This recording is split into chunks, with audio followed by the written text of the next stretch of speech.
I'm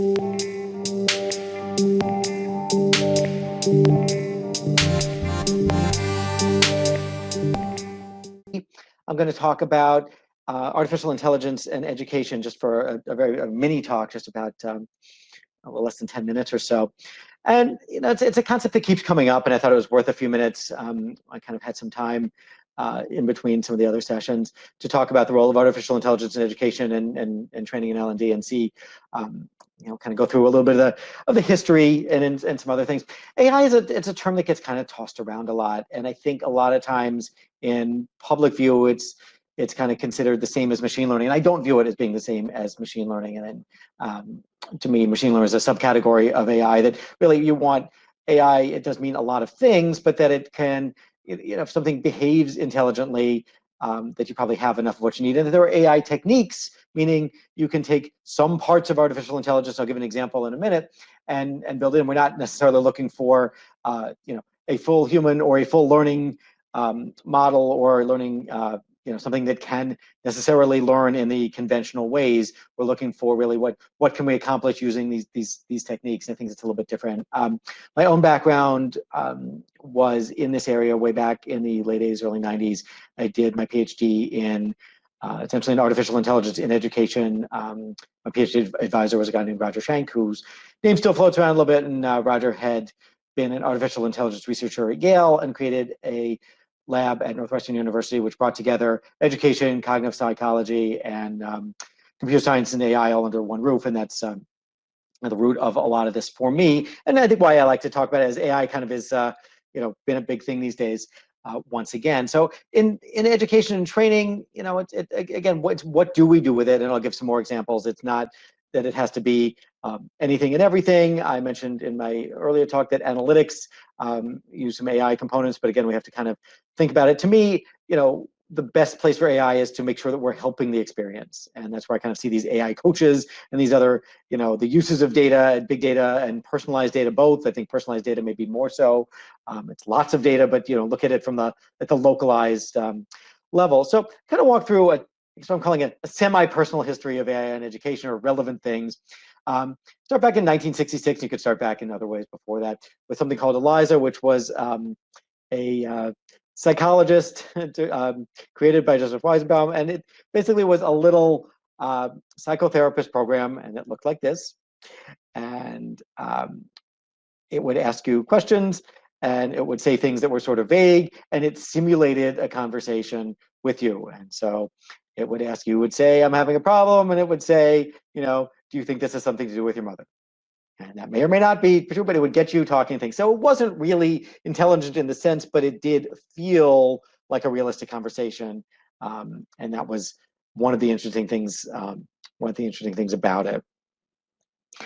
In the 1970s, you started to see more intelligent tutoring systems. You saw some different kinds of approaches to AI in education and trying to build smart models that helped you through things. We saw expert systems, which would build a content model of an area, often in medicine, and try to help do a diagnosis. So there lots of interesting research was done in these years, and it all kind of reached a certain point of being helpful, but maybe not being mainstream.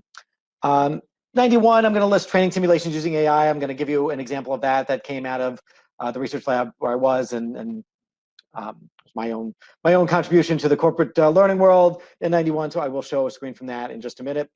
So let's take a look at that. This is a screen from what was considered the early days of learn by doing simulations, and it was for Boston Chicken, which was it's now Boston Market. It's a semi-fast food chain in the U.S. They don't like to call themselves fast food. At least they didn't when I knew them. It's rotisserie chicken. It's supposed to be sort of home-cooked food, homey food that's done in a reasonably quickly, and that's sort of a concept that's much more common now than it was back in 1991. So what I ended up doing for Boston Chicken, and really what I was tasked with was, as a graduate student at the time, was here's a client that we can, who wants to talk with us, go talk with them, see if you can come up with some way to apply simulations in the corporate world. It was really that vague. That's all we were. what we ended up doing was talking. I went actually to Boston Chicken training school. I spent about 2 weeks out there with them, learning about the business, learning what trainees would learn. And what came out as the sort of the best fit was a training system for cashiers. And it looked like this. So they would run this. This is actually what their cash register looked like on the right-hand side of the screen. This was the keyboard that they had. And so in the training system, and I don't have a full demo, I only have this one screen, and it's, remarkable that it survived all these years. I feel like I had to, dig it out of the archives. So this was a cashier training for Boston Chicken. What they would do was a customer would come up. The customer would come up in video, actually in this white area, which got reused for a few different things. Bottom left of the screen. Customer would say, I'm ordering, I'd like a half chicken with sides. And you could do several things. You could ask questions. Now what? So what do I do next? How do I do that and why? So there's a questions you could ask at any time. So there was some coaching guidance for you.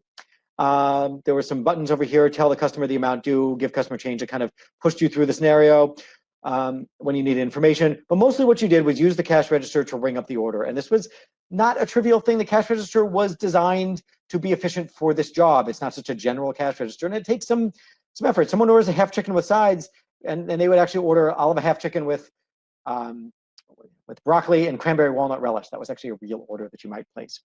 And I had to know to ring that up as a half chicken with sides. I could not ring that up as a half chicken and as a side order of cranberry walnut relish, and I guess it would really be coleslaw rather than broccoli. So I could not do that. That wouldn't be accurate. I'd be overcharging them. So there was some work in that, and you had to be fast.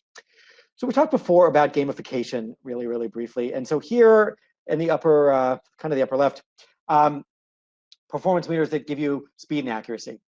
And this was a gamification element. You were constantly measured as you did this on your speed and accuracy. You would see these meters going into the red if you were slow. If you made mistakes, meaning you hit the wrong keys, you would see that go slow. So your goal was reach a certain level of speed, reach a certain level of accuracy. That's when you're ready to do the job. And the gamification came from the real thing. Right? This is real gamification. It was the real job.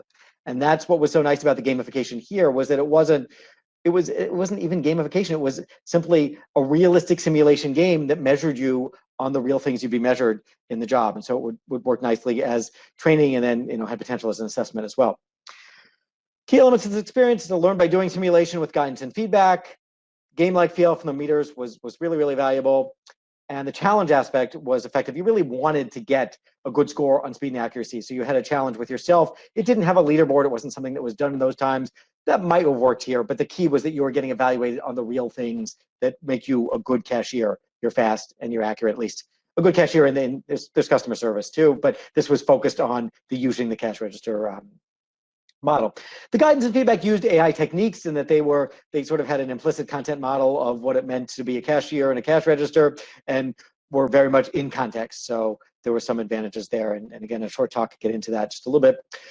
Do want to show a little bit from a second demo of the same kind, which was a director assistance training. I'm just going to show you one screen on this, and I'm going to maybe get to more in my time later this afternoon. But this one, you get a call with someone asking you for the phone number for someone, might be a phone number for the Treasure Island grocery store in Wilmette, Illinois. And this was the old days where director assistance people had to look up listings using a specialized keyboard. And that's what they did using the system. And it had the same kind of model where you would be advised what to do next, but mostly you had to just jump ahead and go. So I might say, now what? It would say you have to go to the loc field. That's somewhere on my keyboard. What does that mean?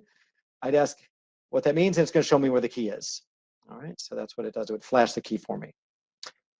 All right, so I'll actually go ahead and get through. There's not that much to show, so I'll show this here. It gave me a performance summary at the end. And again, it was another learn by doing activity. So a couple last things for you. We've had analytics, chatbots, recommender system, robots, so much more, and the opportunity for us to do all sorts of things. We have the AI experiences that I've shown. I'd love to be able to get there. I see lots of potential to get there. We just saw these demos in my last talk with the AI coach in Greece, with the AI coach in the store, and all of this is stuff that I'd like to see us do. And it really builds in certain ways on the experiences from a lot of years ago. So these are all experiential learning by doing, and learner control and feedback and all of these things. So I'll leave these up on the screen for just a second. These elements that we saw in the talk earlier, coaching guidance and feedback, realistic performance-based assessment, learner control, and just a very different kind of experience. And there's so much potential for us to do this.